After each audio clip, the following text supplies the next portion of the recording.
We saw you have been to some places in Hangzhou and now today in Beijing, and you were really warmly welcomed by the people there. So what kind of messages do you and Mr. President want to send to the Chinese people through this trip?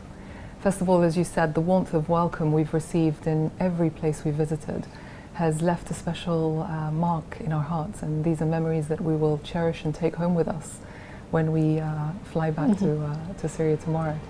I think what's important is that our cultures are so similar, and our fabric, our DNA almost, as Eastern societies, is something that we are, there's common thread between our societies. But at the same time, as a nation, you've been able, in a relatively short period of time, to make great advancements. And I think Syria, as with many other countries, can benefit greatly from the experience that you have. And the most difficult part were those of the martyrs, the wounded, and people with disability. So I want to know, why did you choose to work with these groups during the most difficult times that Syria is going through? Some things in life are just, they don't need justification, they don't need an explanation, they just are. And if I was to reverse the question, would we ask a soldier on the front line, why are you defending your country? Of course not. I think it's self-evident. Syria had achieved a decade of unprecedented growth. We were self-sufficient in terms of energy, food, and medicine security. We had almost no national debt, and our education and healthcare systems were being developed and modernized to cater for a young, aspiring population. In 2011, when the war started, and since that time, our infrastructure has been very badly destroyed. Our natural and human resources have been depleted. Our food and energy basins have been looted. And as such, the resources available to us are limited, and that's to put it mildly. I'll give an example here of the old city of Aleppo, which saw enormous destruction.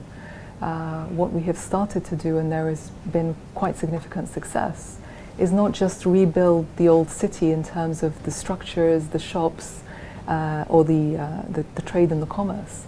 We've actually been able, by bringing back the original inhabitants, the original vendors, been able to ensure that the intangible heritage of old Aleppo is also revived. Reasons for war have always been a battle between hegemony and independence, and I don't think that will change. But how did you explain to your kids when all of these happened? Well, first of all, my kids are no longer kids. They're young adults now. All three of them are studying in university.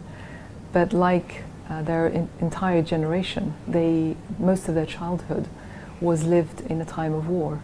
And as such, they had to grow up very, very quickly. Being a mother to young children in a time of war is an extra challenge. What I try to focus on, as a mother at least myself, is how to help my own, now young adult, but at the time my own children, make sense of all the chaos that was happening around them. How can they be happy, but not at the expense of others? As First Lady, what was the most difficult choice that you've ever have to make? I don't think there is any one choice that was the hardest, but one of the hardest choices was possibly sending my children to school, not knowing if they would come home and if they would come home safe. The only people that could sanction me are actually the Syrians living in Syria. Other than that, everything else becomes irrelevant.